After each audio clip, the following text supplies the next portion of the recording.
Hi guys, just doing a sound check. So I personally don't like using microphones. Can you guys hear me? Relatively small hall, all good? That's fine. Thank you.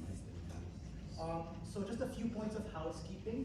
First of all, thanks for everyone being here. Super happy and proud to stand in this open final, and it'll be fun. Let's have some great time. Hi, I'm Joseph. No preferred pronouns. For my POI preference, I'll please request you guys to stand, raise your hand. No need to be like, sir, or use the mic, so it's all good. Just don't arbitrarily distract, so I don't get distracted. I'm quite sensitive. Next up is, I'll begin my speech in a few seconds, then just fix my time.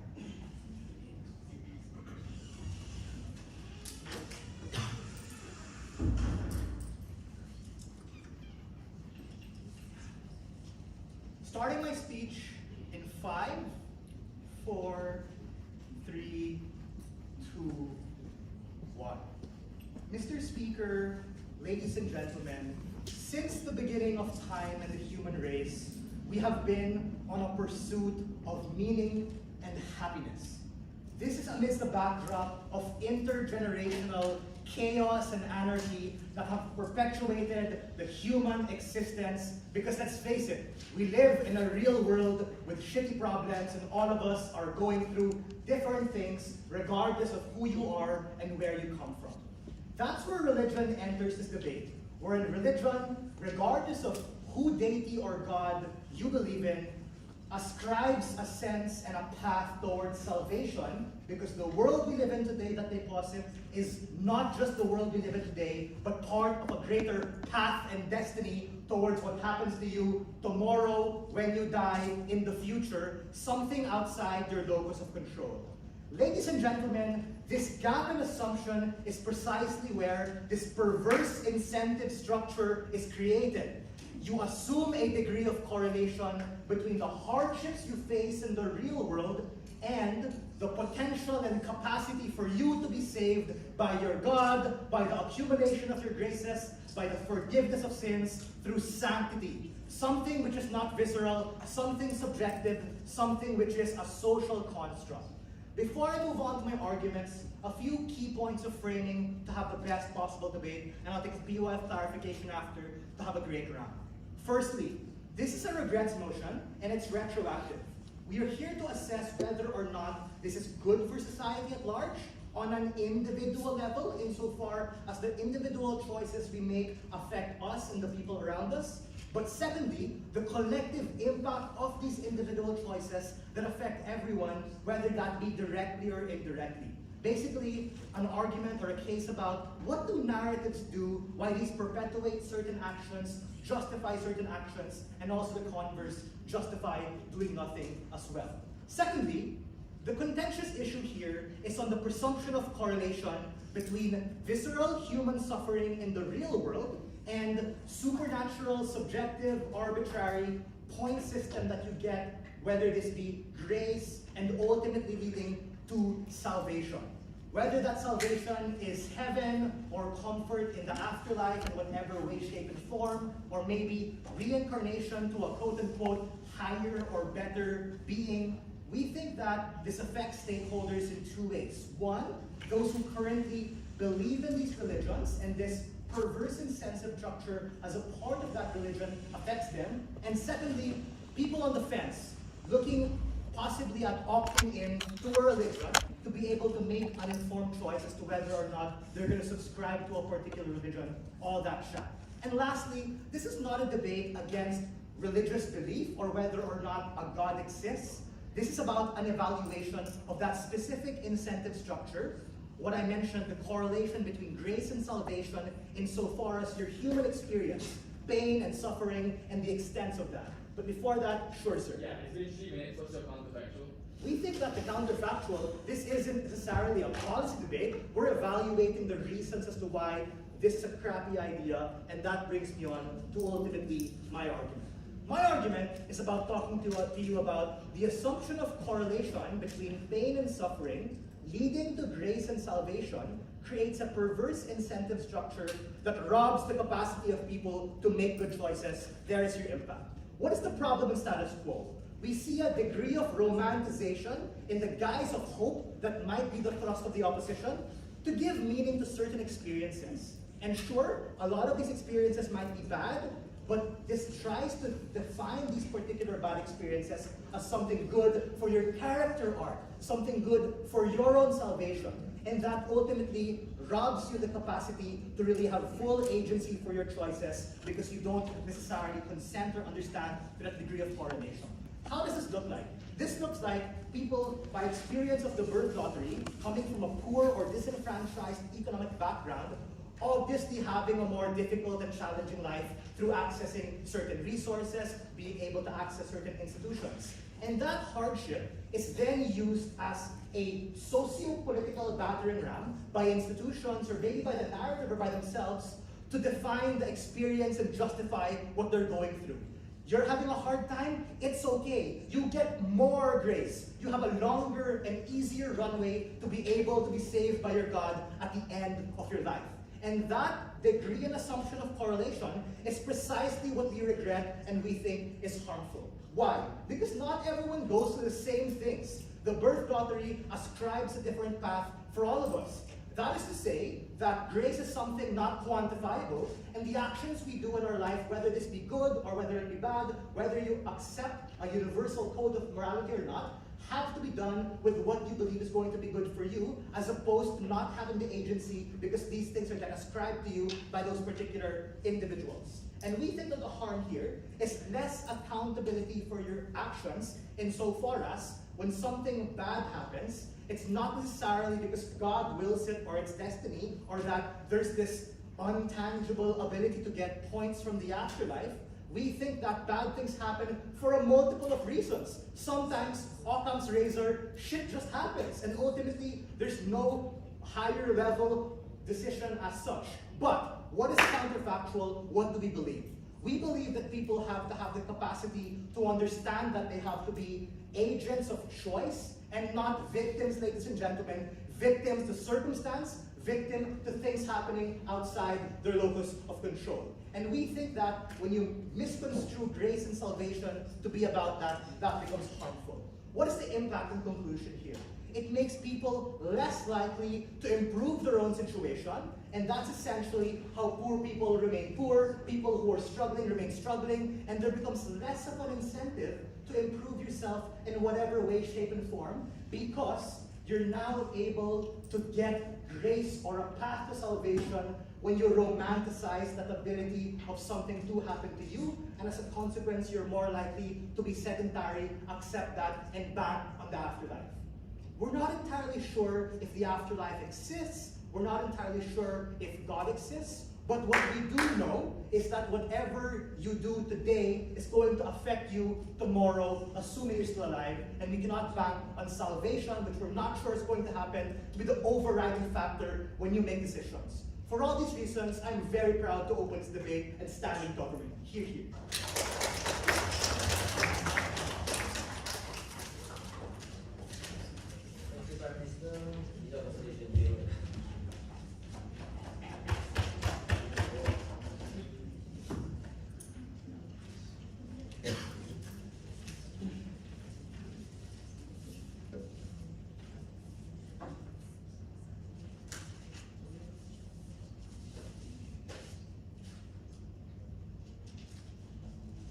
If they want to acknowledge that religion will still be a thing, then their impact cannot be that we have more agency of choice.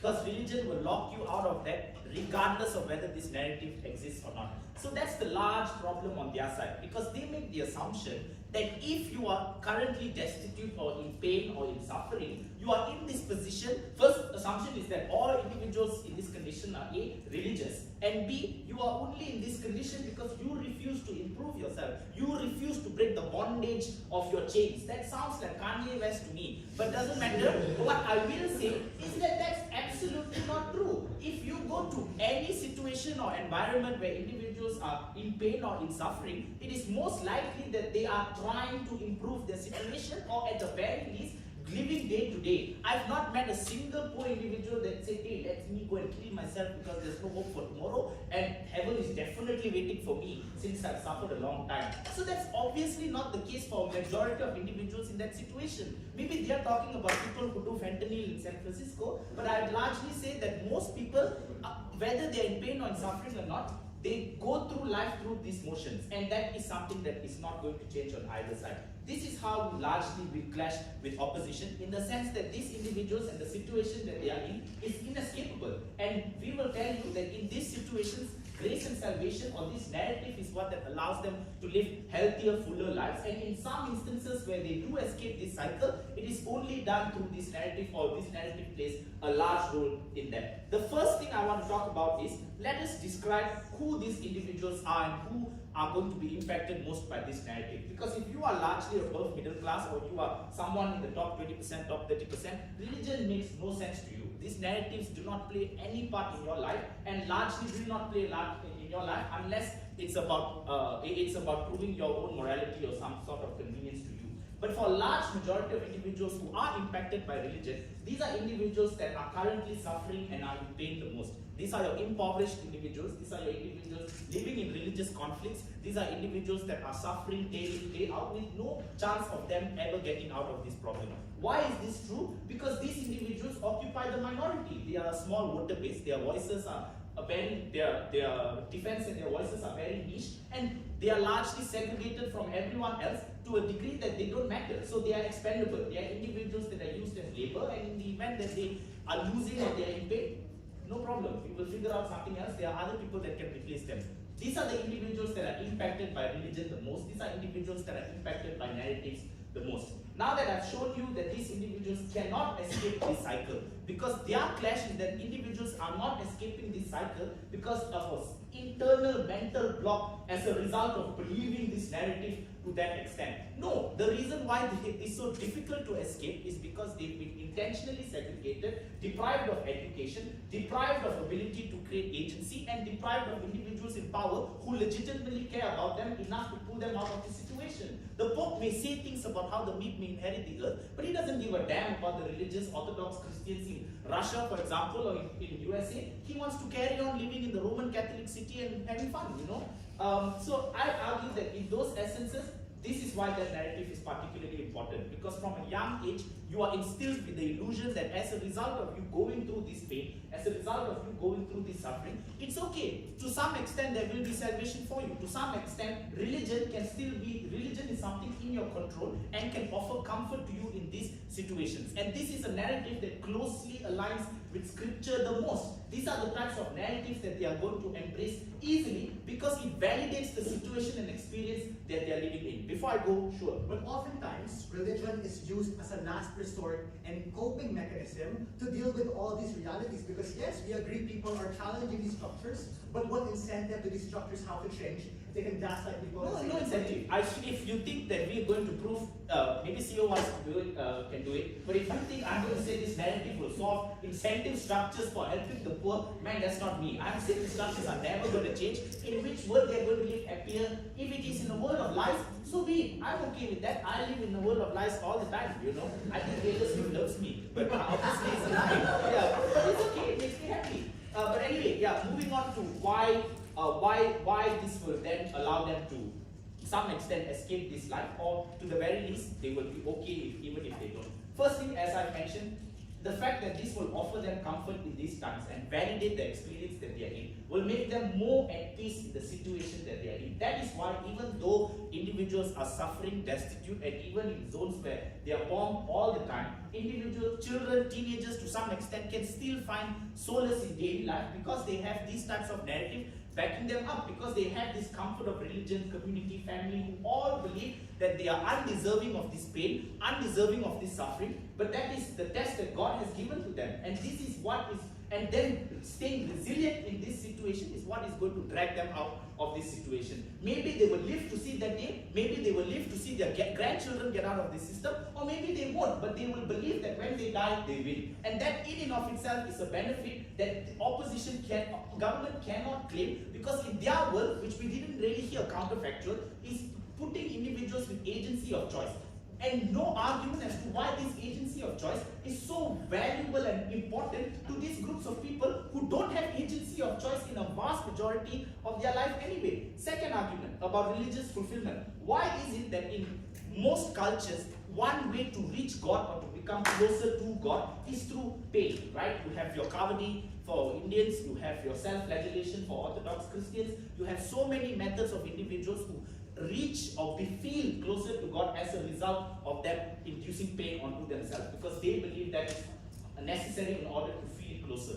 Why is this important? Because this is something in their control. Everything else is not. Challenging structures, earning more money, getting a better job, improving their education, becoming stronger, learning from Andrew Tate and attending his classes. These are all things that they are incapable of doing because it's outside of their control. But what is in their control is to attend these rituals, is to induce this pain, because that is something you can inflict on yourself, or you have a large community supporting you while you do it, and they feel this experience. Maybe it is a lie. Maybe it is because they've been hypnotized from a young age that when you are in pain through these rituals, you will see Hanuman and Krishna. Doesn't matter. The fact of the matter is they believe it is real to an extent in which after the experience, they're willing to do it again next year. So for all of these reasons, I think we've proven this narrative is one that can assist these types of individuals who are impacted the most to live their daily life. If they are not, they'll die and go to heaven. True or not, who cares? For those who just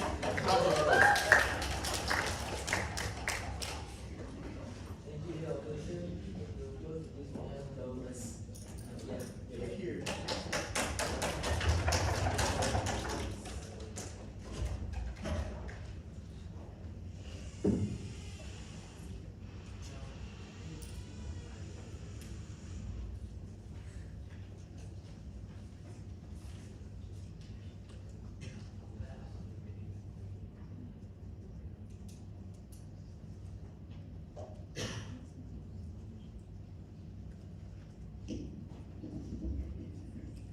Mic check. For this round, I'll have to use the microphone because my voice is still kind of raspy from yesterday. Okay, just ensuring that everyone can understand me. Okay. Let me just set up my timer.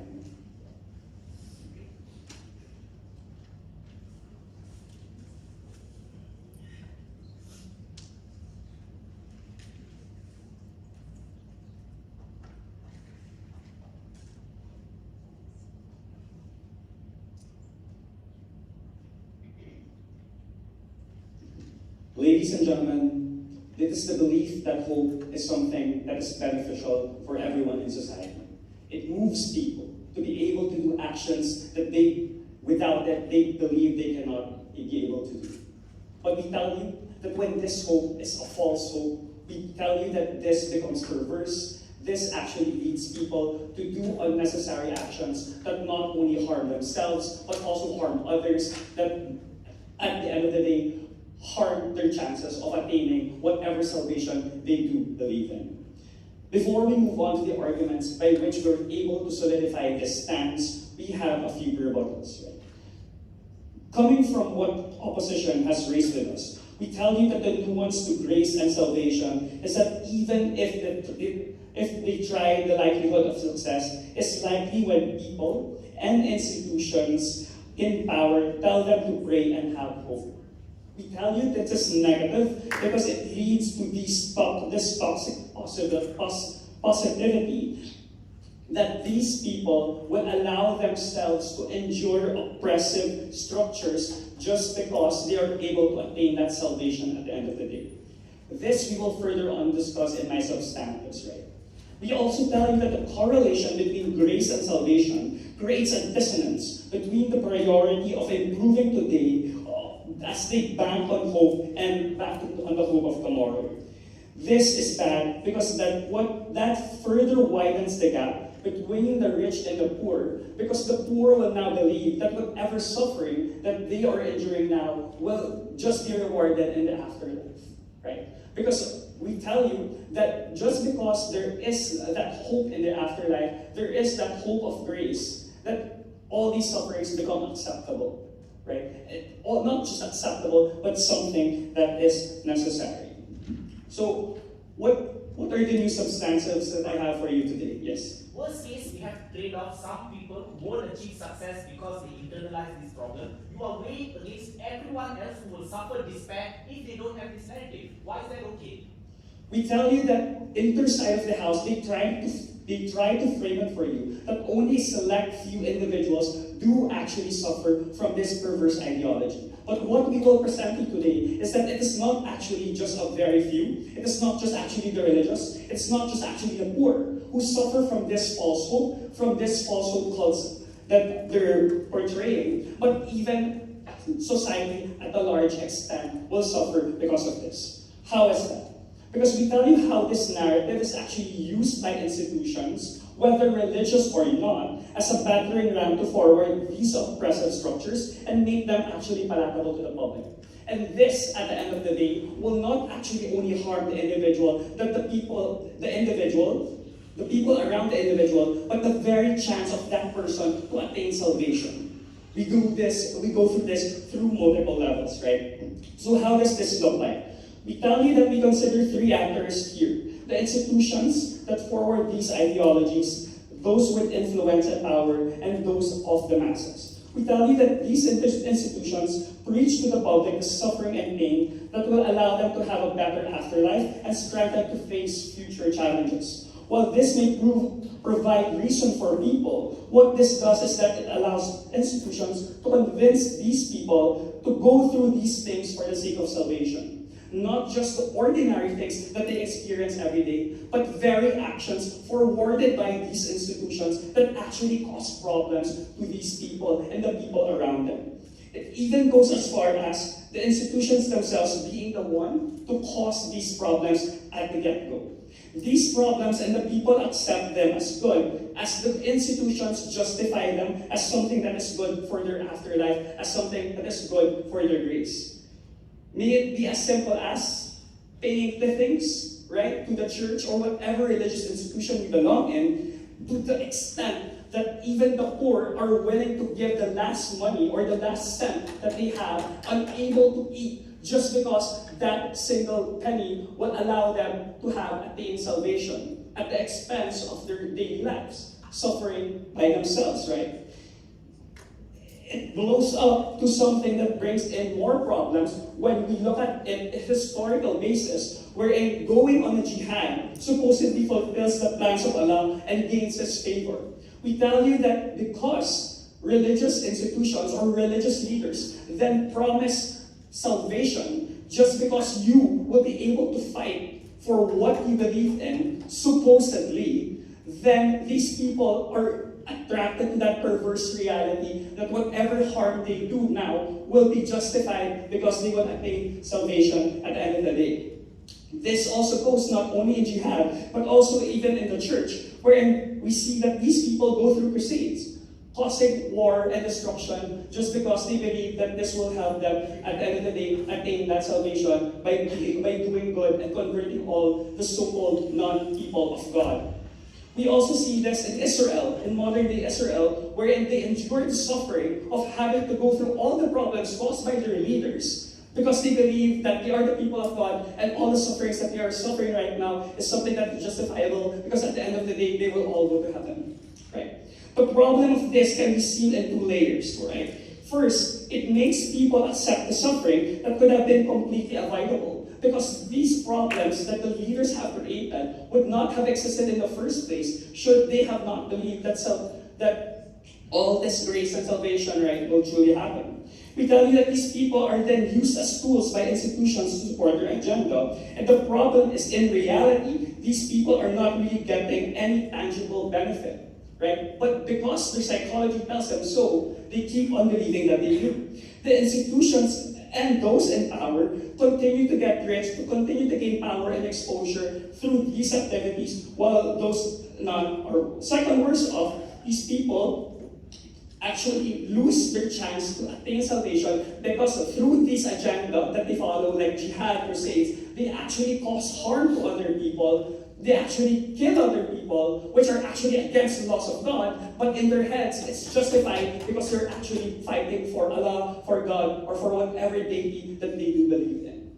So what have we presented to you? We showed you how these actions, right, are not only perverse for the person, not only perverse for the people around them, but perverse for their chances to gain that so-called attainment of salvation. Thank you.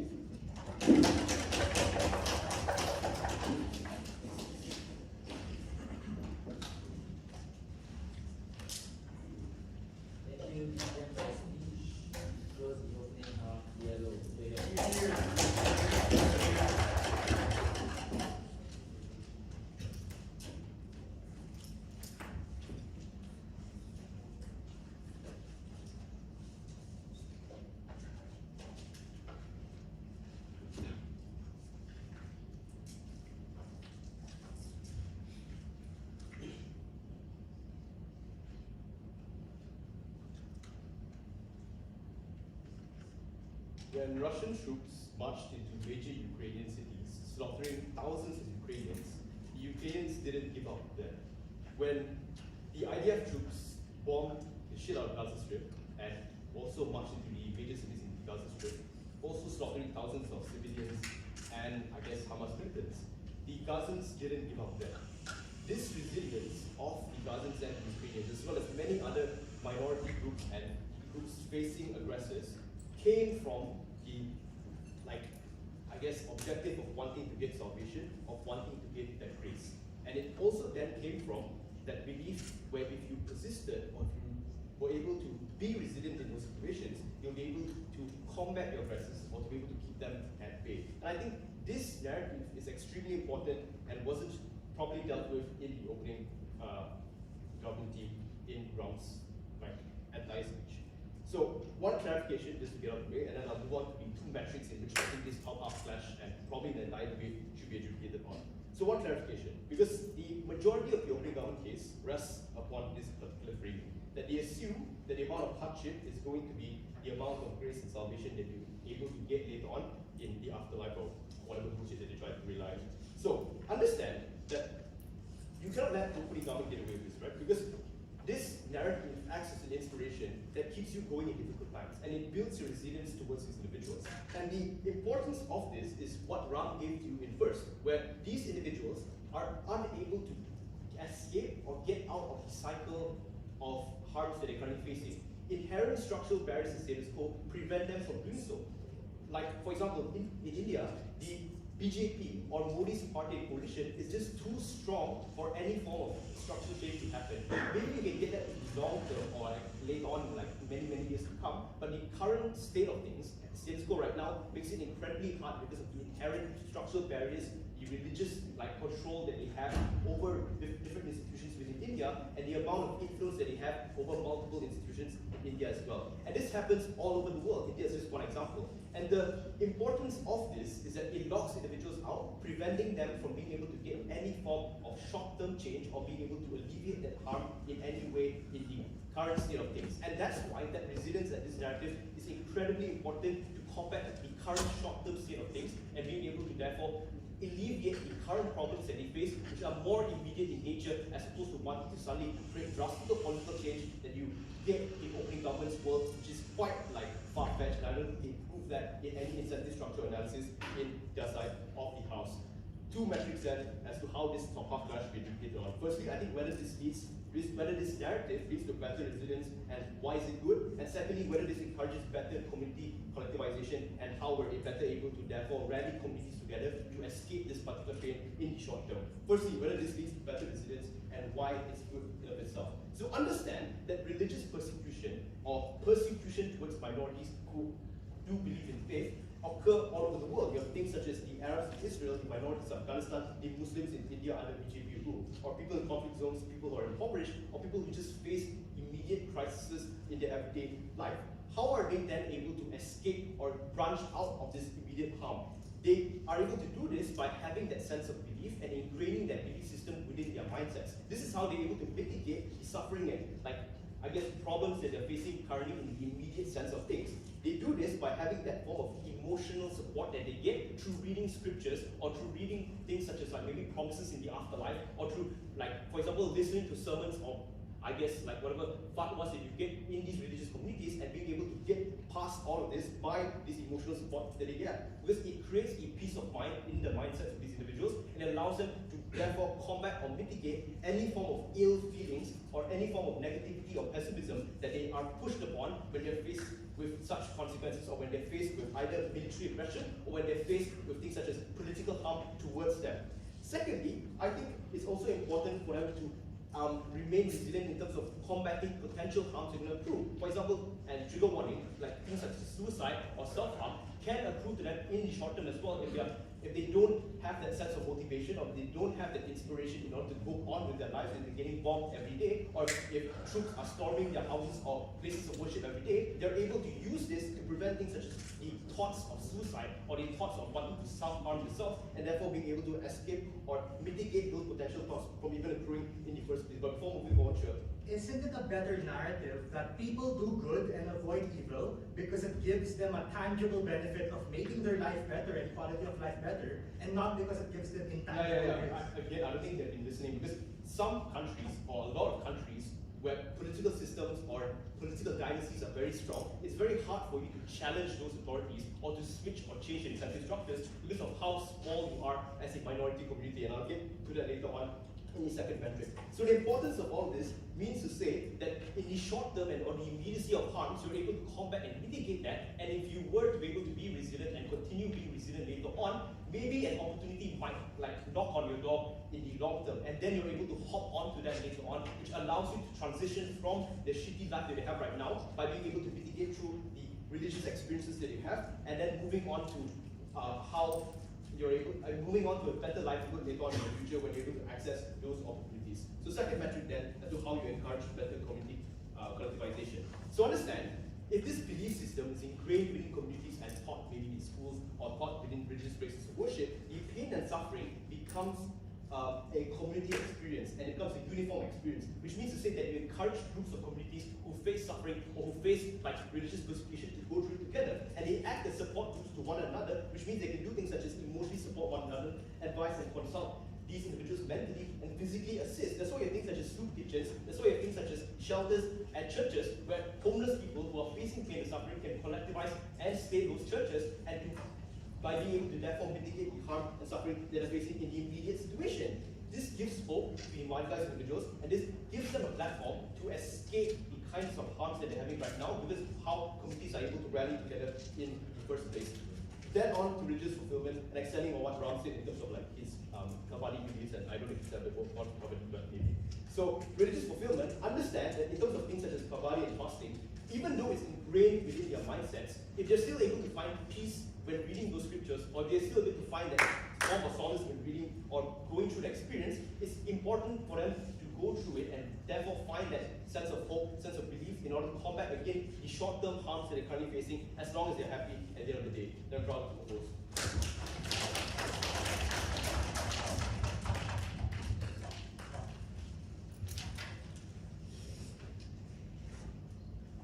Thank you, Zia, for the speech. Open closing houses, member of the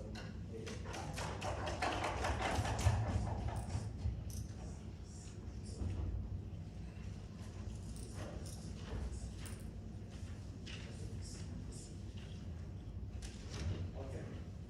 Can you hear me?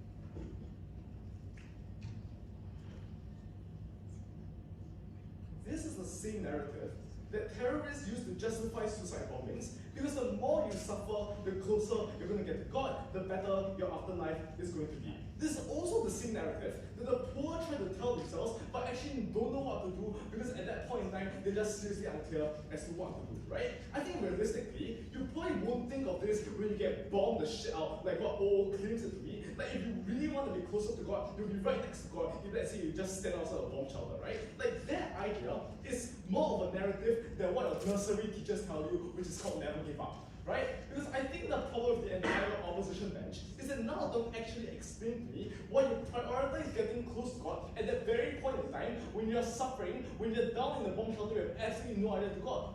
no idea what to do. I think your priority at that point in time is to go home alive and to see your family alive, right? The same way that if you were someone who is poor or you're someone that's underprivileged, I don't think at that point in time you're probably going to think about how you're going to get closer to God, but to actually find an alternative or to have a narrative that actually tells you that yeah, you can default to something else, you should probably seek for help, those kind of things. I just don't think that getting close to God should be opposition's first priority in this debate. Now, so some brings that up as CG, right? So who is likely to reciprocate this kind of information? We think broadly speaking, it probably just refers to people who tend to be underprivileged, those that are slightly poorer, those that are unfortunate, or stuck in circumstances where they're absolutely desperate for some help, but they want to look out for people for help, right? We think those are the people that this actually refers to. So what does CG refer then? So we say we want a narrative, but a narrative that actually, like, a narrative that is crafted in a way that encourages people to seek help or to pursue things to make their situation better. We think that is a narrative that we seek for, right? So why is this not available on their side of the house? This is the problem with status quo, right?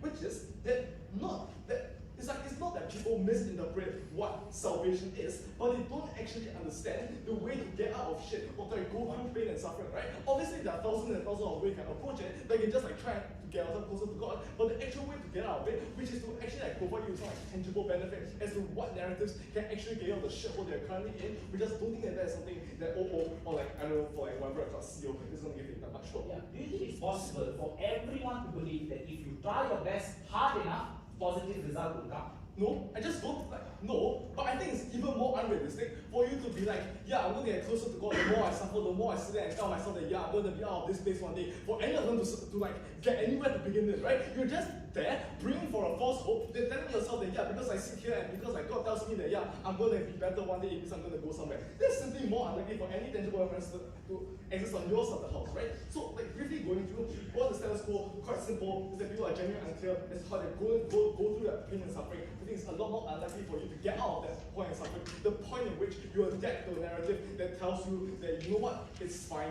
you can just sit there and do whatever you want because like the more you suffer, you're going to get closer to God. So what would the world look like if let's say our narrative exists, right? But then firstly, it's unlikely for individuals to then dwell on what is happening at that point in time, right? The reason why individuals are more likely to dwell on the current situation they're in is because if you tell them that yeah, if you just suffer, you can get close to God. There's a very, very big link of logic there, right? Which is that the logic is basically you suffer means get close to God. The only pathway to getting close to God is to suffer. We just don't think that that is something that we can accept simply because the gap in which like people interpret that kind of like the way people interpret that kind of narrative simply just doesn't work. The second thing that we achieve is that people will genuinely want to reach out for help, right? Because if let's say the narrative encourages people to get out of the cycle they are currently stuck in, we think you can then get out of help. You can get help a lot more better simply because you see the narrative at face value, and that face value tells you that you probably seek for help. I'll take one from closing.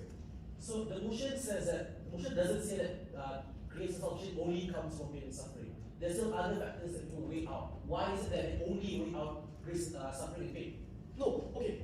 The reason why people only tend to like focus on like things like suffering and pain, for example, is because if let's say you see this narrative, right, like your first instinct is to interpret it in a way that suffering and pain is the only way you're going to get through it. Like realistically, if let's say you're a person that's probably unfortunate, it's unlikely for you to actually properly analyze what the phrase actually means, right? Because if let's say you were in a really dire situation, there is no proper time for you to sit down and have an academic discussion with your fellow priest on what is the best course of action to do. We just don't think it's likely. So next, why is help unlikely? Why is like, okay, so I just want to give you a brief context as to what status quo looks like and why is it so that the poor or the marginalized are likely to be affected, right? Because firstly, we see the context. We see that churches tend to like not get you anywhere in general, right? Because you see, you tend to target the poor. It's probably just true that the churches tend to target the poor because it's just true that like, you know, churches or like religions appeal to people who is less fortunate because in their dire circumstances, it's most likely for them to then go for religion as an option to get out of the current situation they're in, right? But the greater problem here is that their idea of suffering may exist in many ways. Like for example, you can suffer by maybe like, let's say you're still poor, for example, you don't have food on the table, but you still think that $1 you make every day, you donate it to your church, right? Because it shows that you are faithful to the religion, you are faithful to an institution that governs the belief that you are in. We see that you're going to spend that $1 and you're going to give it to church, you're not going to go anywhere. The same way that if you save that $1 and you just don't do anything about it because you're still in a constant state of suffering, right? We just don't think that the way you interpret those kind of information is something that's beneficial on our side of the house. Before that, I saw POI from Yeah. So, due to political structures being too entrenched in society, how do you think they can change if you suddenly like break out of this? Like, if it's entrenched, like I mean, like there is no like. I I just don't think there's like a negative reaction in which people look at you and be like, if you break out of it, like there's a problem with it. I just don't see that there is actually a problem with it. Like, let's say the poor decides to, like, do whatever they want. I'm pretty sure it's something that we are able to accept on our side of the house. It's almost time.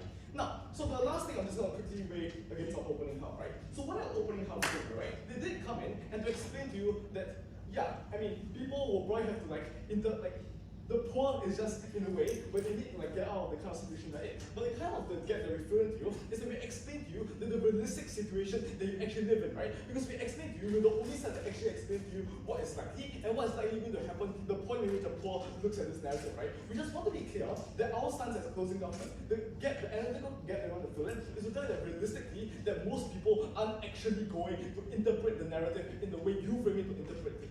Right? Because theoretically, it is true that a narrative is probably going to give some people an incentive to stay there longer or to keep on pushing on because for some reason it's going to get them somewhere. But we say realistically, at that point in time, where in that kind of dire situation, it's a lot more unlikely for you to interpret those kind of narratives the way the broad religion wants to interpret to be. So we prefer a world in which you actually spread a narrative which convinces the poor or convinces people who are struggling at this point in time to actually do something to look for help. We think in those instances, it's going to give you tangible benefits. And for those reasons, closing government. Thank you.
Am I good to go? Alright. So my speech in 3, 2, okay, let's repeat that.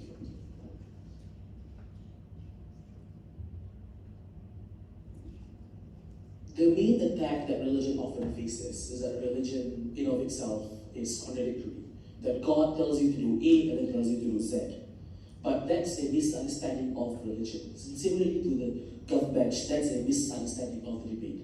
The problem within GovBench is they assume that this narrative exists only in the extremes and that this only narrative that matters. Often narratives exist as a comparative and a weighing of multiple narratives and multiple decisions and incentives as to why you make those choices. Yes, this narrative matters, but people also weigh it with other narratives such as the narrative and burden of duty, the burden of self-improvement, and with it to the point where if this debate misses that point is where this debate is problematic. But let's deal with the cases for Gov and for both Gov tables first. First, let's deal with OG, because OG says that often governments and people use this narrative as a battering ram as to why they should not be improved or why they deserve to be in those situations. But this also needs to be weighed out by other duties that already exist within the secular and religious setting. The duty to help your fellow man, your duty as a leader, your duty as a leader of the state, that you are put there by God and by your fellow man to help others, and therefore you feel once you tell them that they deserve to do so and don't make any effort to improve them. And this concept applies in both a religious and secular setting. And this means that those things are true no matter if you believe in those religions or not. But then CG comes in and tells us that the narrative means that you don't improve yourself, similarly to what OG says.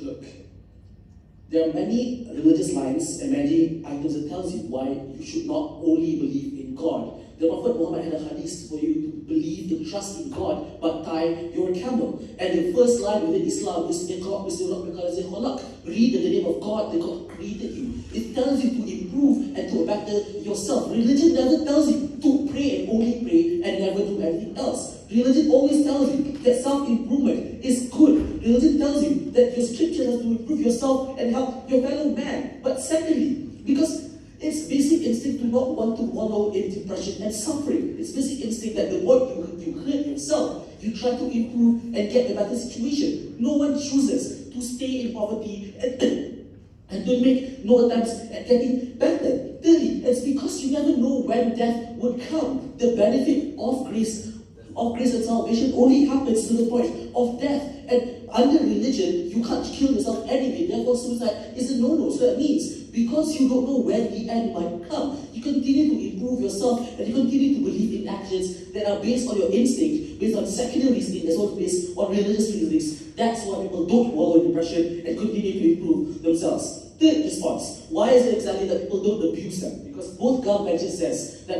this is why terrorists do things. Joseph Stalin did horrible things in the name of atheism. Do we attack? Oh no religion, so bad. No.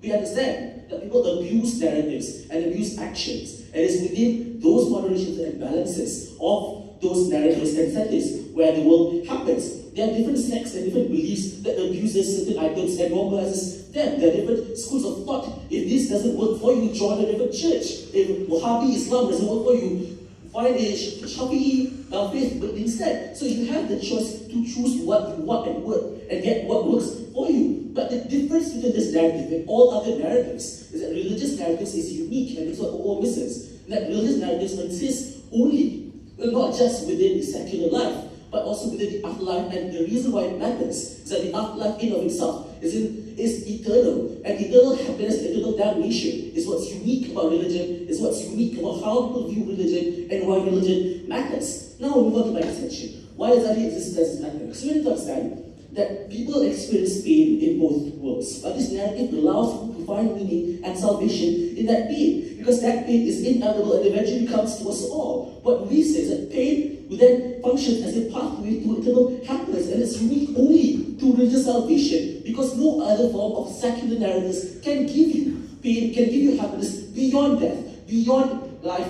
beyond eternal identity. Whether or not it be through Islam, whether you go to heaven or you find karma and be one with the universe. The prospect of heaven is the concept of it, is what makes people find that happiness, what makes people live on to the pain that they have. It allows them to live in the moment, if there's no future. The comparative in their world is living in darkness and finding no silver sky at the end of the road. This narratives will get people to walk on in the wind and walk on in the rain, even though their lives are tossed and blown. The reason why it matters is that it allows you to find comfort and solace in experience of pain. It tells you that pain means something and does not mean anything else. And the reason why that matters is because you can't avoid this pain for yourself and for others. When you see your family member get sick and you can't do anything because you're powerless, what it means of powerless, that you understand that pain does not mean that grandma will die and that's it.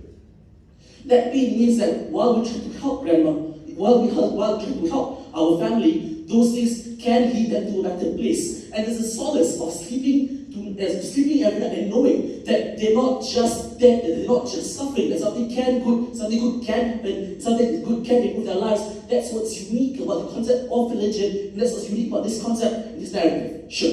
Even if this hope is used as something as a last resort, it lowers their threshold and capacity to receive suffering and to challenge certain structures and act and take agency over what they can control. It's because it's used as a last resort that it does not lower things. You still have the reasons to want to improve yourself based on those secular, instinctual, and religious reasonings. And the reason why this narrative matters, continuing back, is that it creates community. Misery loves company, but misery needs a direction. Because OG tells you all the harms that people face, they have to build community, but what they miss is that suffering and that pain does not create identity and community in the first place. Just because I get to crash someone else doesn't mean that we create a bond. No, that bond is created with the addition of meaning and direction. That meaning comes from this narrative, and that's why people find identity in common suffering. Soldiers find identity in common suffering because they suffered in the face of the enemy. School kids in high schools, your people in SARS who get bullied in school find identity because through bullying, you find brotherhood and friendship. That's the basis to why people are willing to sacrifice for each other and sacrifice their assets and donate for each other. This is what this matters. Historically, this is what creates communities to defend themselves. The Palestinians, this is the why they're able to fight and continue to do so. The reason why this matters is without this narrative, it allows oppressors to continue oppressing with limited ability to defend themselves. What it creates is resistance even if there's nothing else in the future. What we have are people who continue to suffer but never surrender. People who continue to fight even when there's nothing else going on. We are proud. Zopos.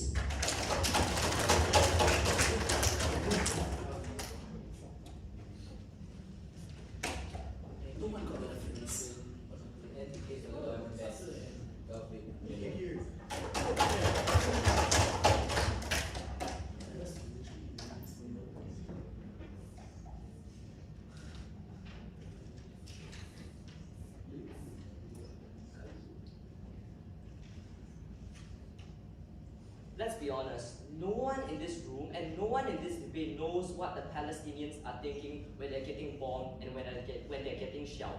It is exactly because of this that any side, and basically all the other three houses, that tries to frame out how people in suffering respond to the challenge, their response to the pain, is missing the point. The only thing that is consistent, the only thing that is constant under this narrative is that the assumption that anything goes. That is to say, when CO literally tells you that other social narratives exist as competing factors, meaning the decisions are going to be based on things like instinct and based on religious reasons, that misses the point, because we tell you, for the vast majority of cases, these instincts are really, really stupid because people don't know what is the right thing to do, but under this narrative believe that anything goes insofar as I'm enduring that pain and suffering, I'll get closer to God. Jimmy's contributions was two. First, he told you that there is uncertainty behind which actions goes because of the idea that endurance could mean a different types of responses. I.e., you could choose to not do something in suffering, you could choose to respond to it by, for example, getting yourself out of poverty, you could also potentially choose to donate money to your local church. I think those are uncertain. And it's exactly because of the uncertainty below this narrative that people are more likely to make uninformed choices based on their instinct, based on their religious reasons, and we tell you for the vast majority of cases, they're probably not going to have the general instinct to consult things, support structures like families, like your local church, and other things like that. I think that is very important. The second thing in our side is you're probably going to get much more intuitive and tangible benefits. For example, a Palestinian who is in a bomb shelter is much more likely to stay alive, or at the very least never give up if they believe that, I'm going to see my parents or I'm going to see my family alive one day. The counterfactual or the comparative on their side is, I'm going to get closer to God. It is unclear as to me why this fulfillment is the tipping point to which all the benefits unlock. The first thing I'm going to do in this speech is prove to you why we're better than our opening half, then opening opposition, then closing opposition. I think our opening half gave 2 points, right? One is the line of logic that there's this presumption of correlation, i.e., the degree to which you romanticize this relationship with God means that you're probably going to try to find something good for you, meaning you have the agency to decide what is best for you, and hence there is less accountability when you really screw up. But it is unclear at the end of the speeches what exactly is that thing to which you're going to do. We tell you that it is precisely because we don't know what these people are going to do under this narrative that increases that lowers the bar of entry for you to do anything, because it is unclear. Already told you that people are probably still going to attempt to escape poverty, probably still attempt to improve on both sides of the world. But sure, even if people do what their hearts tell them to do, why do we think that this is harmful for a few reasons? One, the line of logic that it is precisely because of the uncertainty towards which actions are acceptable or which actions will get you closer to God. That means that anything or any form of action that is part of enduring pain and suffering goes. This is the reason why believers think that religion is universal, but we tell you that when it is universal, there is not going to be any support structures helping these people. Sure, even if you take them at their best, meaning the lucky people who escape and find some way to get themselves out of poverty, but we tell you that the vast majority of cases, especially when CO also says that these people will probably be basing the actions on things like instinct, there's probably going to be a lot of other competing social narratives like systemic racism, discrimination, or the fact that you were born into poverty that's going to stop you in your pursuit of getting closer to God. Why do we think then a world without this narrative is better? We tell you that you're probably going to remove the assumption that anything goes and any action that is part of enduring the pain goes. Meaning you're much more likely to turn to things, support structures like your pastor, your community, your family, and friends because you're not sure as to what actions you should be taking. Furthermore, we tell you that it's going to be a lot less agency, and that is good because you don't make uninformed decisions that is based on your instinct, and your instinct only. I think those contributions are much more important than the mechanisms that we heard from our opening half. Why then do we think opening opposition it is out of this debate? They gave you 2 points. One, people are going to live in a state of limbo. That is to say, God knows whether I will meet Krishna or Jesus or Buddha, so I'm probably just going to live in the situation that I'm in. But we tell you that at that point in time, why would this narrative be relevant at more when the normal average person probably have enough support structures to not give a crap about this narrative if they don't find it relatable? The actual framing that Jimmy told you is the people that are actively and currently feeling relatable to the narrative believe in the uncertainty and believe that any action is good for you as long as it is part of your attempt to get closer to God and hence endure pain and suffering. We tell you that that is harmful when you encourage encourage more agency. At that point in time, your instincts are probably not going to be your best buddy in that case. In our world, less agency probably means a lot more reliance on things like support structures. At the very least, we think that majority in the status quo under this narrative is probably not going to be game-changing, but at the very least, they have a higher possibility of consulting support structures and things around them. That means that they have a higher possibility to succeed or to bring themselves out of pain and suffering. Before I go on to the second point, sure. Or closing. If my family is dead and I'm in coma, what do I have to live for? I think you should be telling me that in your way. Don't think that it is clear to me as to why necessarily like religious fulfillment is the reason behind which you're going to find happiness anyways. The second point that OO tells you is that people don't give up. You are seriously telling me that the Palestinians who are getting shelled, these people are actually at this moment thinking about this narrative and be like, I'm not going to give up because I want to get closer to God. We tell you that the idea of better resilience and fostering communities, it is untrue because it's unlikely that getting closer to God is the intuitive, or it is unclear why it is the tangible benefit that these people will get. The comparative and counterfactual that we told you is far better because of a lot of tangible support structures like seeing your families alive, seeing your friends alive, and at the very least, the attention or the amount of craps these people give are going to be devoted to consulting support structures rather than relying on their instinct. Quickly, in my last 30 seconds, why we think closing opposition is out of the debate. 2 things they brought you. One, the fact that other social narratives exist in competing factors, but we tell you it is again, even if you give these people agency, when you already concede that these people will probably be basing it on instinct and basing it on religious bodies, those instincts or those actions are probably going to be really, really bad. The second idea is finding meaning behind pain, but we tell you that counterfactual is a lot more intuitive when I would rather see my family alive than to see God alive. Thank you.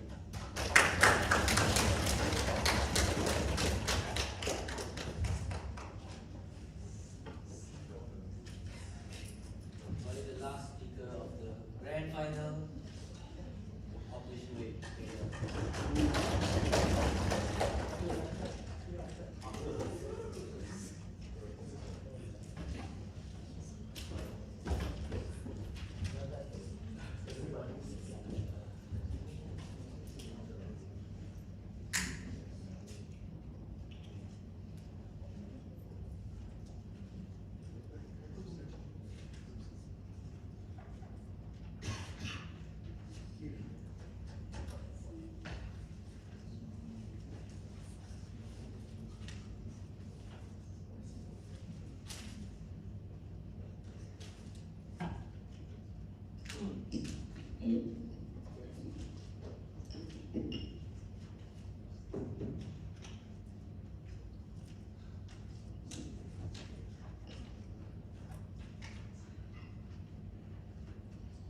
Suffering is planting seeds in a garden that you can't see.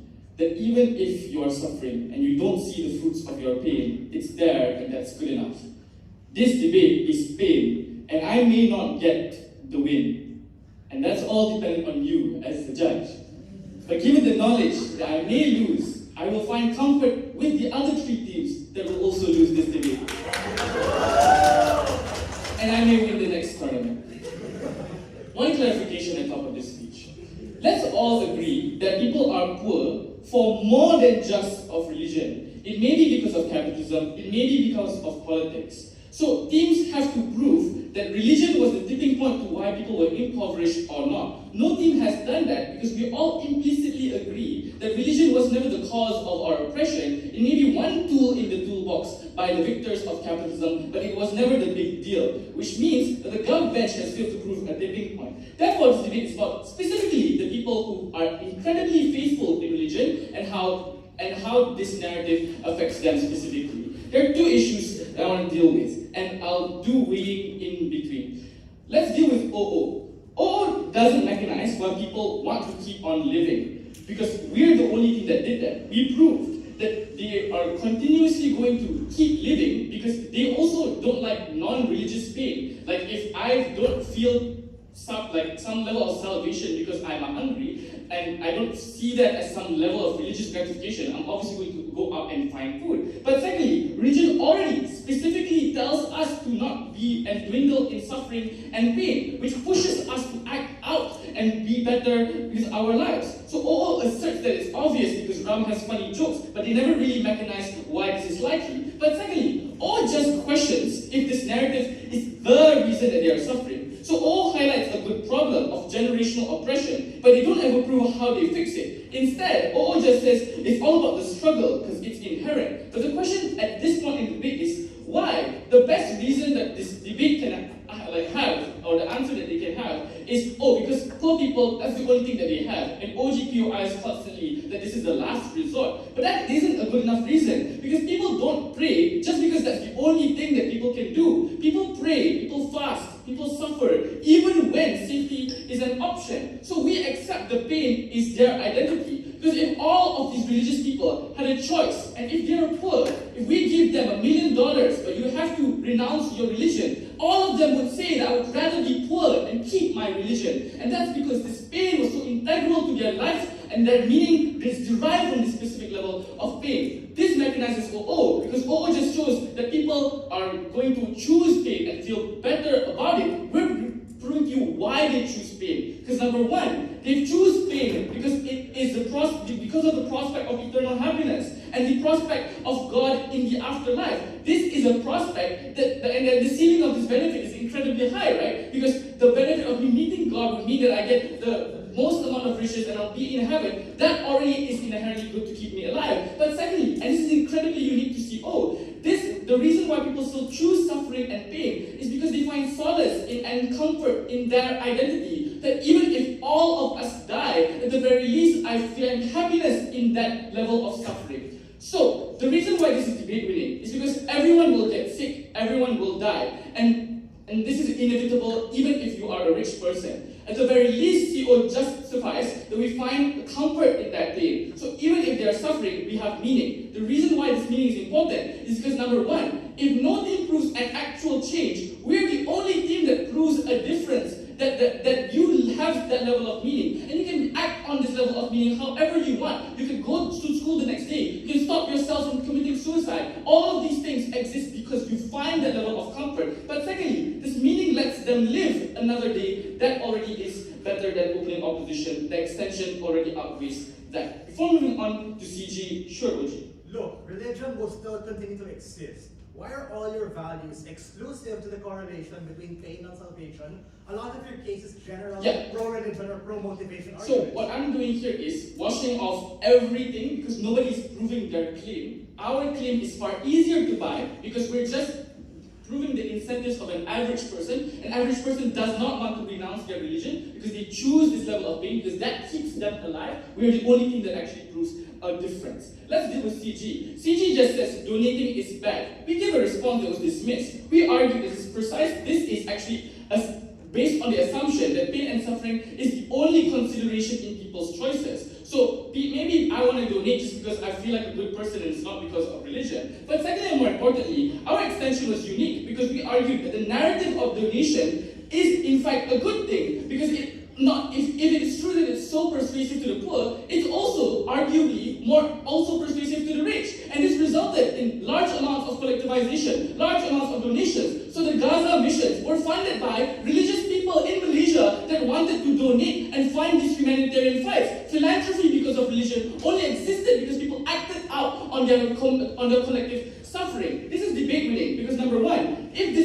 called utility, the bond of suffering pushes us to act in one way or the other. We're not proving that it may be a good thing or not, but we're the only thing that proves to you that they do something as opposed to nothing. But the second reason why this is debate winning is because we have the mechanism that is the antidote to the quibble in top half. Our top half says, what happens if they are poor? Then what? We're proving that these donations will be the reason why these people can live another day. It's because these donations are the ones that funded the humanitarian fight. It's that these donations are the ones that allowed the religious communities to sustain themselves and got them out of poverty. This results in actual tangible change. If utility was the metric, we win that as well. Lastly, let's deal with OG. Because OG really does not have a counterfactual. We were the only thing that proves to you how all the things that existed on that third house would have probably existed anyway, but at the very least, we were also the team that told you that extremism isn't going to be the reason why they win this debate. It's because their version of jihad is very misinformed. Jihad is in all of us. Struggling another day is actually a good thing, because in absence of any level of hope, you have nothing. We give them hope, we give them another day. But secondly, they had no counterfactual. We had the analysis on why extremism is probably a very minority of circumstances. Because you can justify extremism for whatever reason that you want. These terrorists would obviously justify extremism even if this narrative did not exist. Even if we lose this debate, okay, we won, because we win. Thanks.